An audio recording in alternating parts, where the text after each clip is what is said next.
Abdel Fadel. Bonjour Yasmine. Bonjour Mario. Monsieur Carney qui prend la direction de Washington en fin de journée aujourd'hui. Oui, rencontre demain entre M.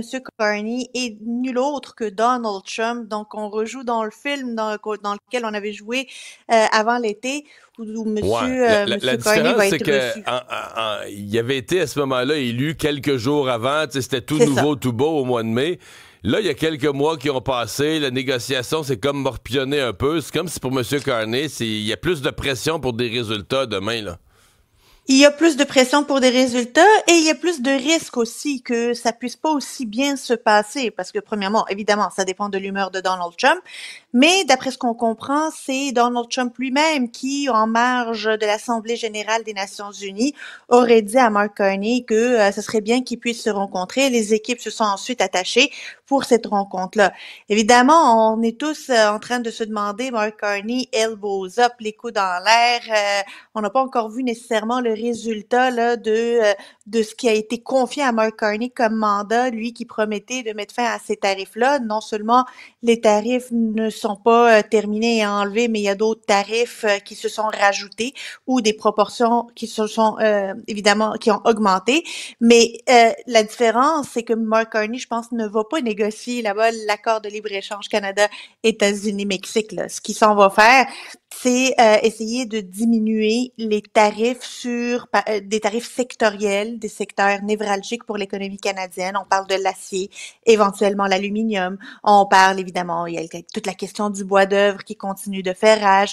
Il y a aussi les nouveaux tarifs qui ont été annoncés par le président Trump au courant des derniers jours, là, notamment, il y a eu les films, il y a plusieurs autres tarifs qui ne sont pas couverts par l'accord de libre-échange Canada, États-Unis, Mexique et qui font mal à des secteurs névralgiques du Canada. Il y a le cuivre également. Euh, Est-ce qu'il va réussir à faire diminuer ça? Parce que si on regarde le Canada, est dans une position quand même confortable par rapport à d'autres pays. Là. Quand on regarde, est-ce qu'on voudrait avoir un accord comme celui qui a été signé avec le Royaume-Uni ou celui qui a été signé avec l'Union européenne? On regarde ça puis on se dit, ben, je pense qu'on est mieux avec ce qu'on a actuellement que de rentrer dans un Ouais. accord comme celui-là.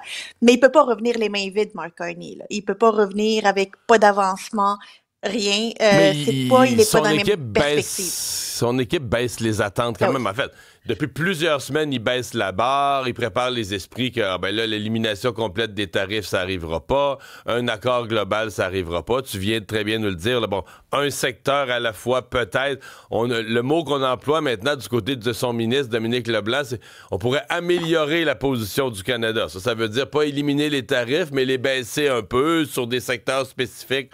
T'sais, on parlait d'un accord global pour éliminer les tarifs, puis là, on parle maintenant d'accords spécifiques dans des secteurs pour améliorer la position du Canada. Donc, baisser un peu les tarifs, on baisse toujours la barre des attentes, là.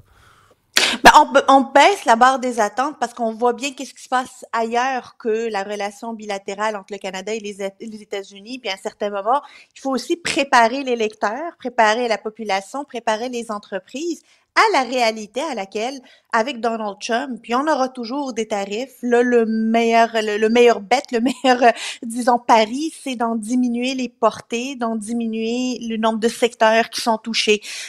Mais est-ce que Donald Trump, qui la semaine dernière, lors de sa rencontre à Quantico avec ses amiraux et ses généraux et ses colonels, et qui a dit, ah ben nous, on a proposé au Canada, tu sais, le dôme, là, le fameux dôme d'or pour la sécurité, de juste se joindre au Canada comme 51e État, puis ils l'auront gratuitement.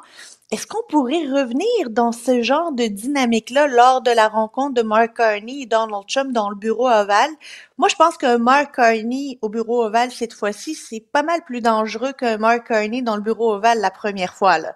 Parce que non seulement ça dépend de l'humeur, il y a la reconnaissance de la Palestine qui s'est faite entre-temps, alors que c'est une semaine charnière pour ce processus de paix-là. Est-ce que ça pourrait valoir quelque chose dans cette relation? Et si Donald Trump, dès le début, fermait la porte, là, moi, ces tarifs-là sont là pour rester. Et c'est là où, Mario, je mets en contraste la relation et la stratégie canadienne avec la stratégie mexicaine. On voit pas beaucoup Claudia Sheinbaum là, sortir publiquement, rencontrer Donald Trump, essayer de le convaincre, essayer de se plier à genoux pour y faire croire que c'est la meilleure chose après le pain tranché. Il y a comme une stratégie différentes. Il y a eu cette rencontre pendant l'été entre Claudia Sheinbaum et Mark Carney, mais on ne semble pas que les stratégies ont été faites ensemble de manière à sauvegarder ou à préparer le terrain pour la négociation qui va finir par arriver de l'accord de libre-échange Canada-Mexique-États-Unis lors des prochains mois. Là, c'est en 2026 là, qu'il faut le réviser, cet accord-là.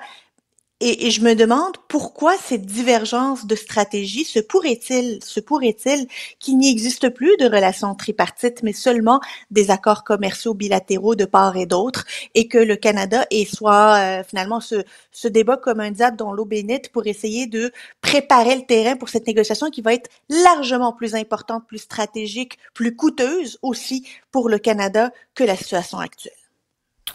Et le gouvernement de la CAQ qui semble assez mal pris que le dossier de l'immigration temporaire, des travailleurs temporaires, pression énorme des PME en région, toujours l'objectif général, on veut réduire l'immigration. Le ministre Roberge qui a envoyé des messages un peu difficiles à suivre, là.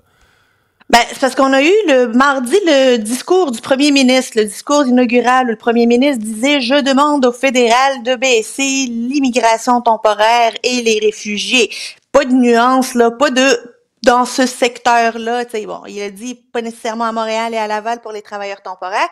Arrive la consultation pluriannuelle de l'immigration et Jean-François Robert sort publiquement pour dire Mark Carney et son gouvernement ont été beaucoup trop sévères dans la diminution des ratios des immigrants temporaires.